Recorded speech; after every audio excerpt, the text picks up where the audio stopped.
Thursday afternoon, after 12, the office will be closed. Just that Thursday afternoon, and then Friday it's always closed.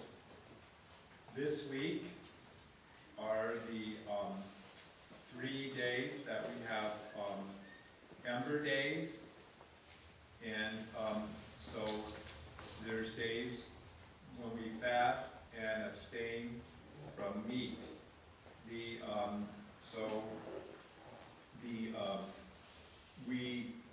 When on the fast, it's only 2 small meals and 1 large meal, or 2 large meals. And then it is for and abstaining from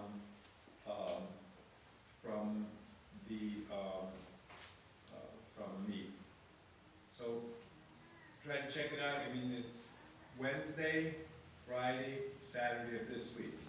Then on the 24th, which is Christmas Eve, there is fasting and abstinence, where the 2 small meals, 1 large meal, and no meat. So that's to be kept. So just remember that we're trying to be traditional. We want to try to. So it's Wednesday, Friday, Saturday, and next, and the 24th of December.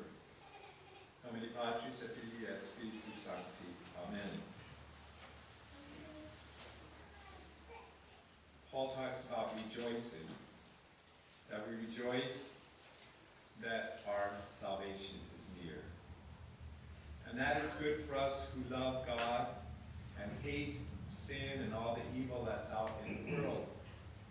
We can rejoice that soon all the evil will be over with.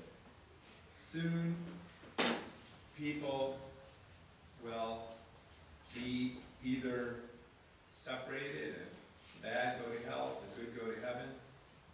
It'll be over. And we rejoice because we want God's way. And of course we want to save as many people as possible before that time. But you can only do so much.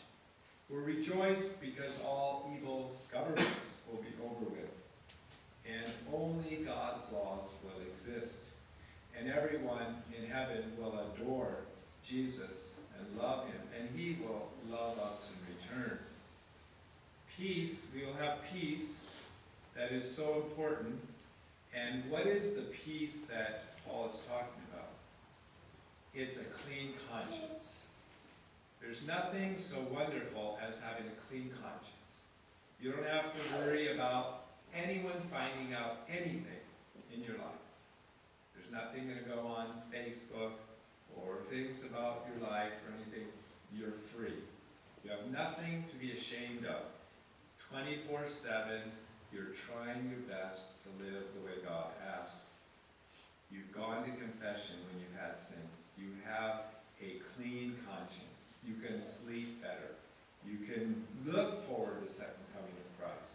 If we don't have a clean conscience, we're not going to look forward to the second coming of Christ. So it says something right there. There's something wrong in our soul if we aren't looking forward to the second coming of Christ right today. So during this Advent, and as we prepare for Christmas, today's the 15th, so it's just 10 days away, we want to reflect on, is there anything in our souls, in our lives, that's keeping us from wanting Jesus to return in his glory to judge the nations? In the process, I want to give a couple suggestions for preparing for Christmas I think is really important. There are 3 things I think we can do for Jesus for Christmas presents for him. First off, I want to remind that the 25th of December is Jesus' birthday. Not mine, not yours. I mean, there are some people that are born on that day, and they can get a present.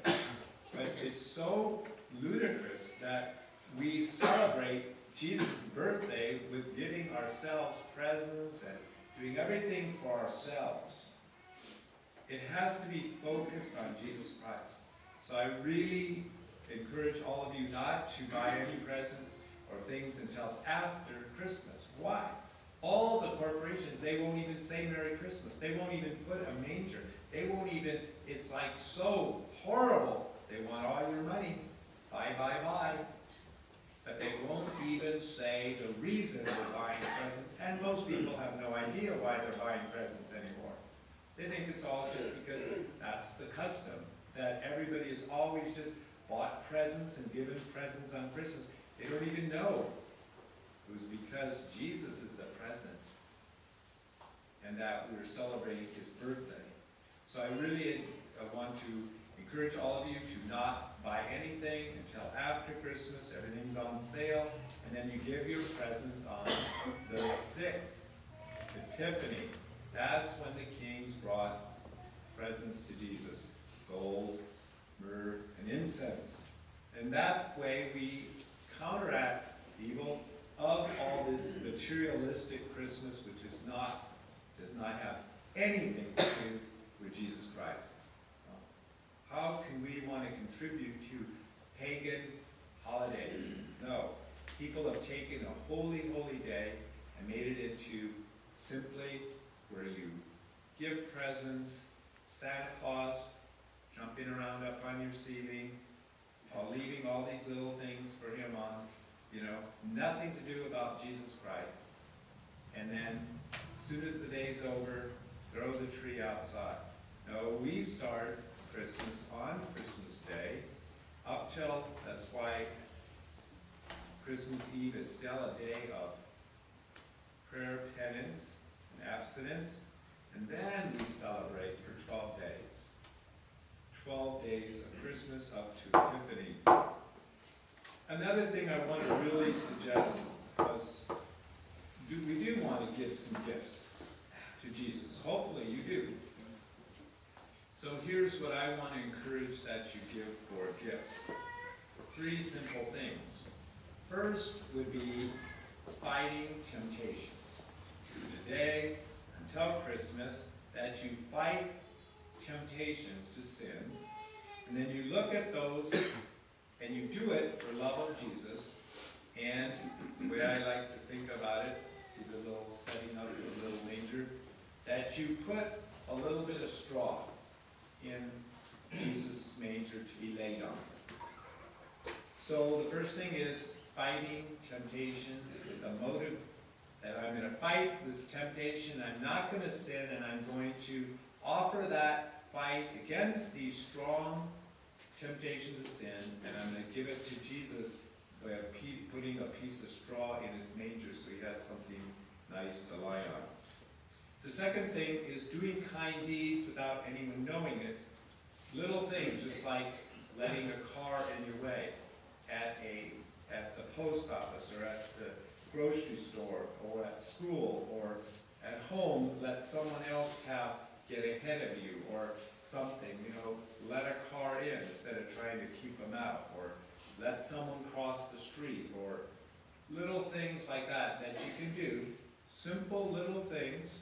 And you can be aware of that all day. And then those things you do, without anyone knowing, you go and putting those little straws as your presents for Jesus.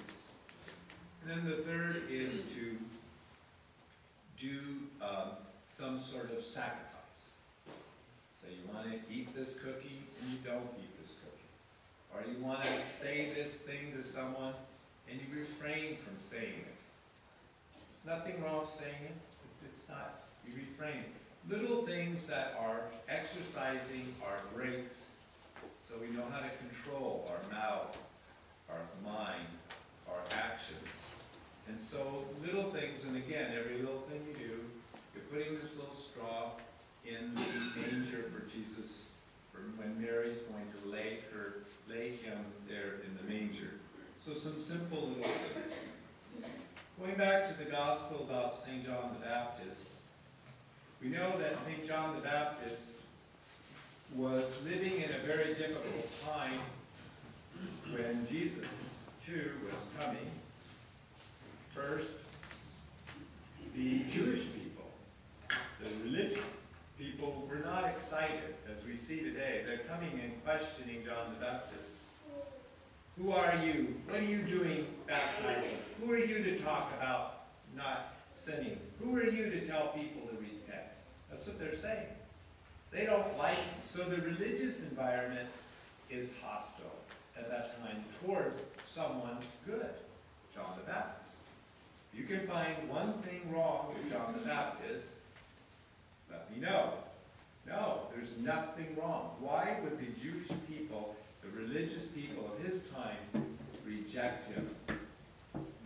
Because they didn't want to live the way God wanted. They had made their religion so much centered on themselves. They didn't want to do what God wanted, was move over and welcome Jesus Christ, preparing by John the Baptist. So we have a hostile religious environment that John the Baptist had to prepare for Jesus' ministry, because Jesus is already born. We're talking about his ministry. Then the government, again, Herod, he puts John the Baptist in jail. What for? Speaking the truth, saying that he, the king, was not allowed to be in an adulterous relationship with his brother's wife.